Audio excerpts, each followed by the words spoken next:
So, inspired by our spring refresh yesterday, I want to talk about bringing vitality to my spirit. So, you guys saw the pictures, and many of you were there yesterday at our spring refresh. And like many things that we do, it's fun, and there's food. But the thing that's special about the spring refresh is that it's a time when we come together and we work.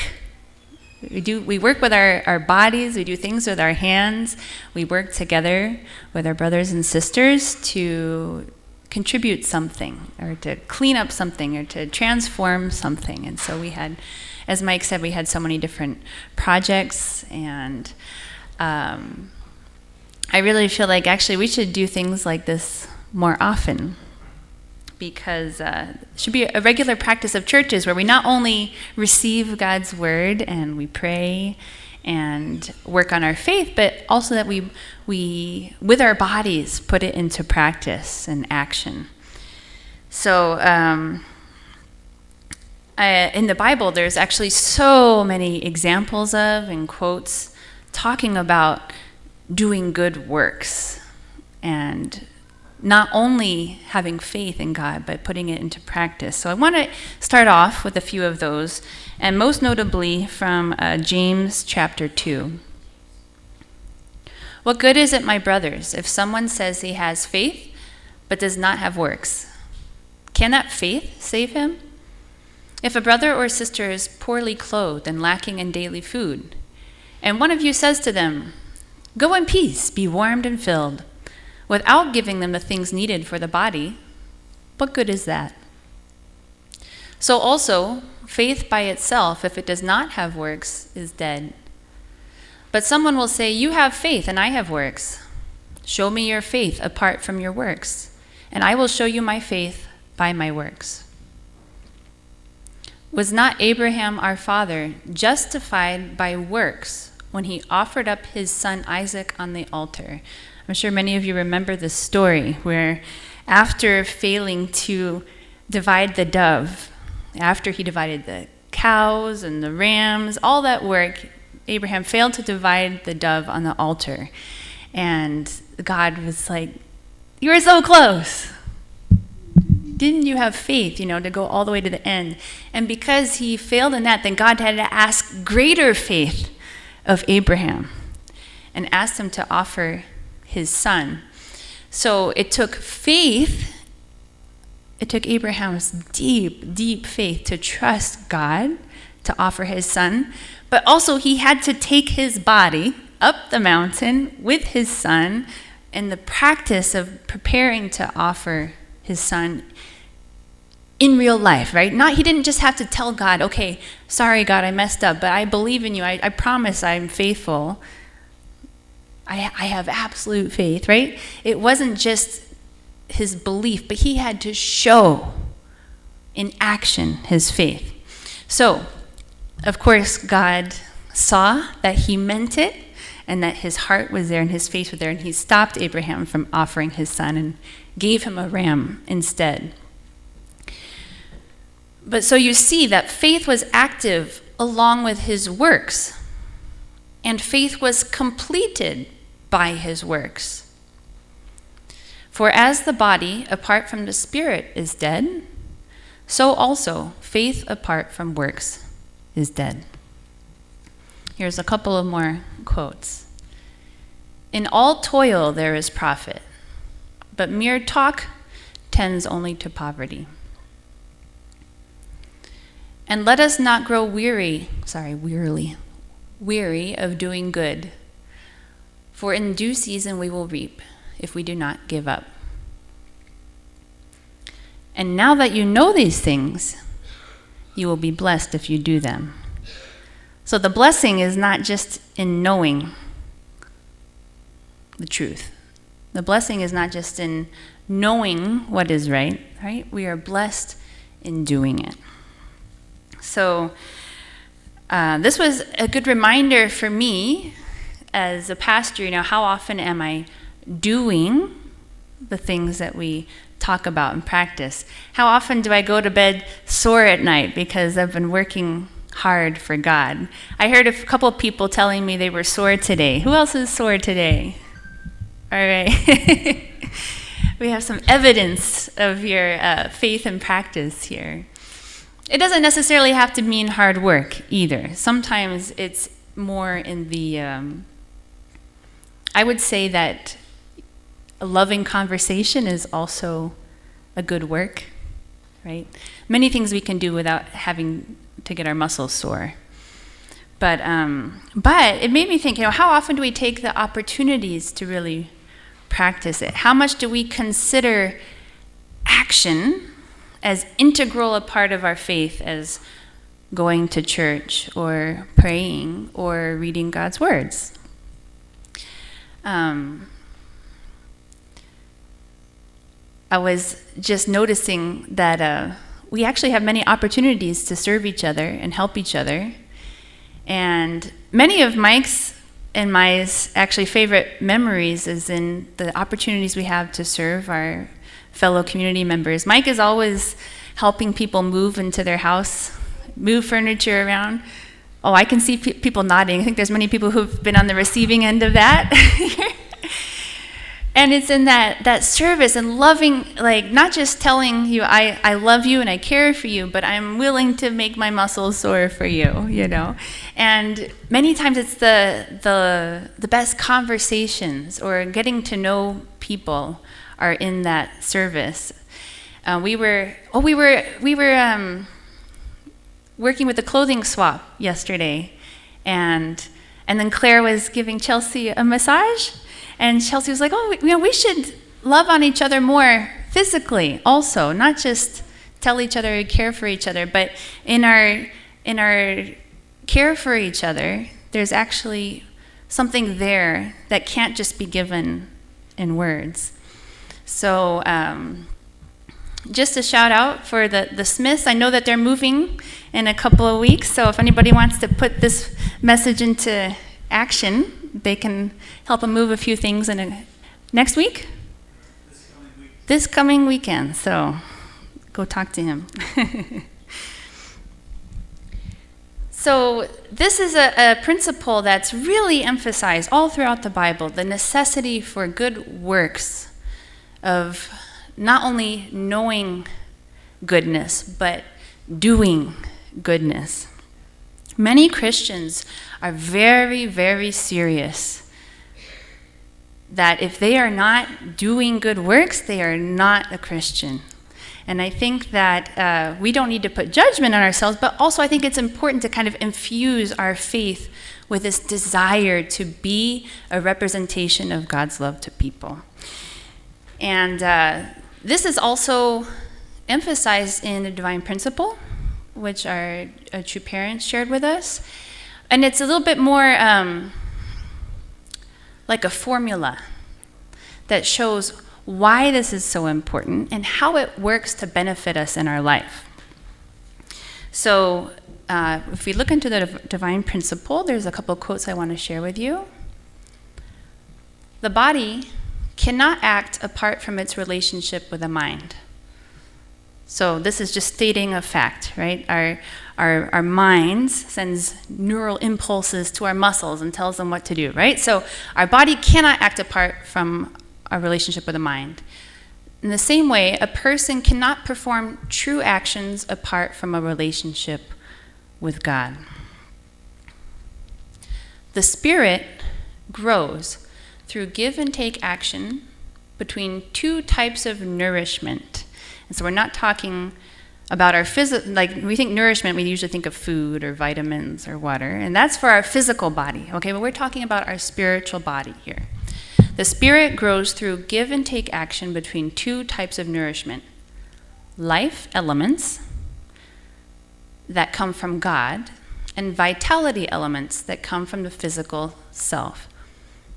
So life elements are things that we can learn from God by reading God's words, prayer, just God's love is always radiating to us, just like a plant gets sunlight and it helps it to grow. God's love is always radiating to us, and we can absorb it and it helps us.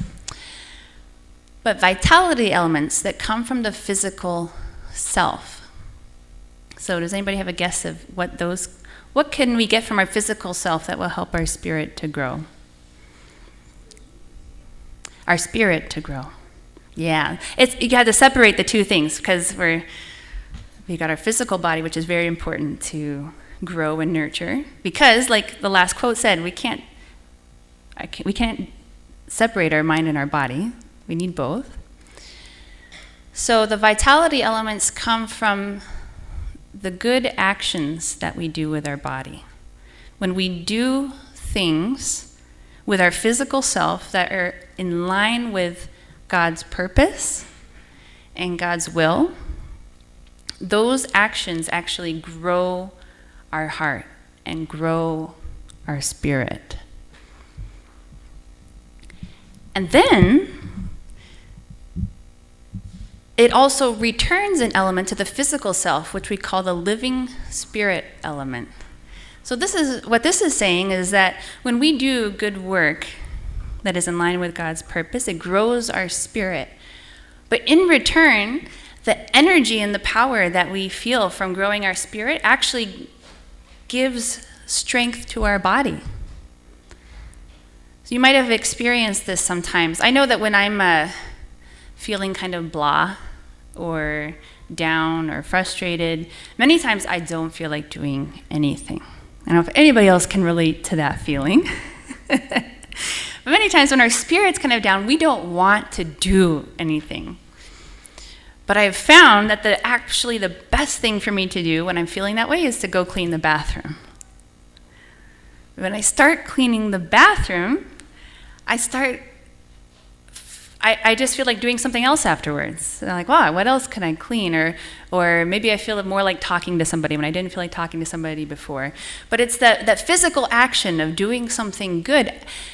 Although we're actually burning calories and technically taking away, like losing energy, it gives us spiritual power or motivation to do something more. So there's this, it's kind of like a positive spiral effect, not a negative spiral effect. A positive spiral effect where in doing something positive grows our spirit. When we feel our spirit being uplifted or nourished, we actually gain more power to do more good. So this is actually such a basic concept it's kind of like similar to, how the physical self grows. We don't give sermons on how we need food in order for our body to survive. It's very, very basic. And it's that same kind of basic level with our spirit. We need life elements, we need God's love and truth, and we need to do good works for our spirit to grow. But we don't usually talk about this. Maybe it seems too basic. Actually, I think the only times when I've really heard much instruction or guidance given on this is as a kid. Almost always in summer camps or like summer programs, when a bunch of kids come together, there's a lot of emphasis on you need to get your vitality elements by doing the dishes and cleaning up after yourself and, taking care of your brothers and sisters. It's something that we kind of talk about almost every day. And we kind of make a game out of it, like, oh, I cleaned up the last dish, I got 5 vitality elements. Well, I'm going to wash the last dish, so I get 15 vitality elements. It kind of becomes a contest to like, who can do the most good, right? I'm going to grow my spirit the most this summer by doing the most service. Or we did a couple of Service for Peace months over the course of a couple of summers. And so that was a big emphasis, It's hot outside, we're going to the school to paint lockers, but you're getting vitality elements. You're going to grow your spirit through this. So I've heard a lot of this, but not really so much since I was a teenager. But sometimes it's helpful to go back to basics, even when we're older. Because I don't think I've actually given a message on this before, and I don't think I've ever heard anybody else give one either. So it's simple, but something to consider.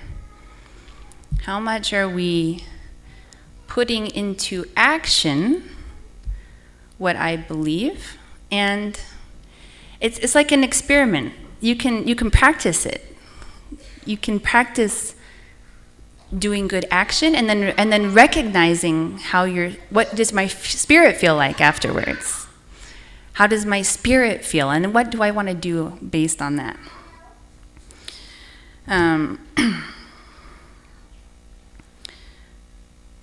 So some examples of things to practice. Anybody want to throw out a couple ideas of just ways to kind of get that? Sometimes it's something super, super simple to start the positive spiral. Because sometimes I think we get a little bit overwhelmed by thinking about, I have to be like a saint. I have to live my faith out in every aspect of my life, and I just don't think I have the energy for that, or I don't feel like I'm a good enough person to do that. But think of it as a positive spiral. Just maybe one thing to get started with. Maybe it's cleaning the bathroom. Roger gave a great series of talks a couple of years ago. And I remember one main point of this talk was do something. Just do something, and then see what energy comes out of that. So do something you haven't been wanting to do, but it's kind of like tucked away in the corner of the back of your mind, where if you start to think about it, you're like, actually, I don't want to think about that anymore. And for me, that was my closet. The closet by our front door, just filled of winter clothes and cat litter box, and I don't even want to think about that corner. But he was like, do that one thing and then see how much energy that gives you. So I saw a hand up. Mark, you have a suggestion? Make a nice meal for all your brothers and sisters. Which Mark practiced yesterday? Yeah, he barbecued for hours for us. So that's a great idea. Maybe you have a skill. Maybe you have something that you can offer to others. Maybe you can cook well. You can invite over somebody for dinner. Maybe you can sing well. We're looking for some great entertainment for our anniversary celebration coming up on July 9th. So if you have a talent that you could offer, that would be a great way to start off the positive spiral, right? Share what God has given you to others. Anybody else? All right, Alex. Take out the garbage. It's starting to pile up, and you could squeeze a couple more things of trash in there, but just do it, right? Don't wait for somebody else. Mike? Maybe call somebody you haven't talked to in a long time just to find out how they're doing. Right, Mike is so good at this. He's always thinking about who are the other, young pastors, because they might be going through a tough time, and he just thinks, I'm going to just check in on them, and then they end up in lovely conversations. He's always so inspired after he talks to other people, and I know that they receive that too. So making the effort, the intentionality to talk to someone that might need to receive some of God's love. Chelsea. Like just prayer. Yeah. Prayer is very physical, for me. So sometimes when I'm stuck, I say a very physical prayer, and then I feel ready to do the next thing. Right, expressing maybe out loud in words with your physical body, not just thinking prayer, but an expressed prayer to God. Right. Peter.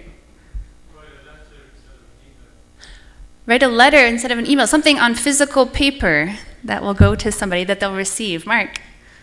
Mow or do the yard work for somebody that can't do it themselves. Awesome.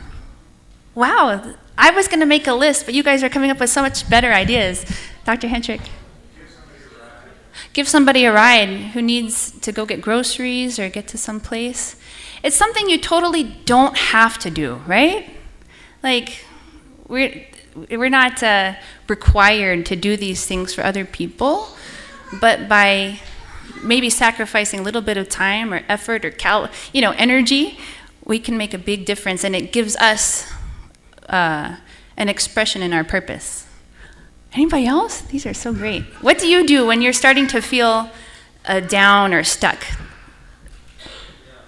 all the curtains here and clean the windows. Ooh, That's a big one. It's kind of like cleaning the bathroom for me. Yeah, doing those things that you could get by without doing, but you know will make a difference.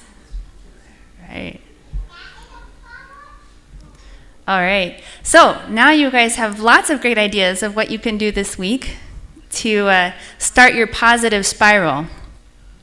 I'd love to hear if you have a good experience with this, where you do something, but then not only have you grown your spirit, but I'd love to hear how that feeds into your energy to give you more strength, to maybe do the next harder thing, and then you can grow. I'm trying to think of a couple of examples from my life. I know definitely cleaning the bath. That's like when I'm at my lowest and I really just don't want to do anything. But somehow I find that because I have 4 kids. I have 2 boys. You know what that means in the bathroom. And actually, Annalise, I won't go into the stories about Annalise actually in the bathroom, but when you're cleaning up the worst stuff, actually I find that can relate a lot to, I feel like it can just touch God's heart a little bit. All the things that God has to clean up in this world, all the gunk, smelly stuff that God has to deal with. And somehow that visceral experience of cleaning it myself, it elevates my mind a little bit. So maybe it has to get away from what's right in front of me, but that's definitely one of my things. I know also when I'm just really mentally and emotionally exhausted, it helps me so much to go into my garden. I just start pulling weeds. It's some positive action that will, it's so basic. It's not, I don't feel like it's going to help God's providence, but if it helps my beautiful plants to grow more beautifully and somebody appreciates those and gives them some inspiration, then there's something there that was in line right with my purpose. So even if it's something as simple as that, but doing something with your body, something physical to manifest God's love. That is my encouragement and my message for this week. Super, super simple, but I hope that makes it really memorable for everyone.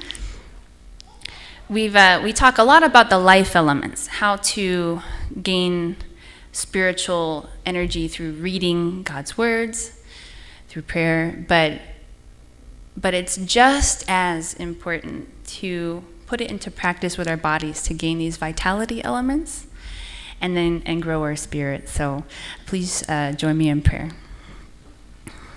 Heavenly Parent, good morning. Thank you so much for another beautiful Sunday that we all are blessed to have. We're all here for. Really grateful for each person who was able to get up today and to come to church. And for those who are not able to make it, I pray that you can also be with them and that we can continue to share your love with them, whether they're here or not. Heavenly Parent, please speak to our hearts this morning. I pray that wherever we're at, maybe where some of us are feeling a little bit stuck, or maybe some of us are feeling overwhelmed with all the things that we are currently doing. Maybe we feel like we're doing too much. But I pray that we can find something we can practice this week that is not just busy work, but that is intentional practice of your love with our physical bodies, in this physical world, for your purpose. And I pray that you can allow that effort to feed our spirit and to give us strength and energy to continue growing in your love, Heavenly Parent. We offer this time to you in this Sunday service, and I pray this in my name, Michael and Adonia Hentrick, a blessed family. Amen and adieu. Okay. Thank you very much, everybody.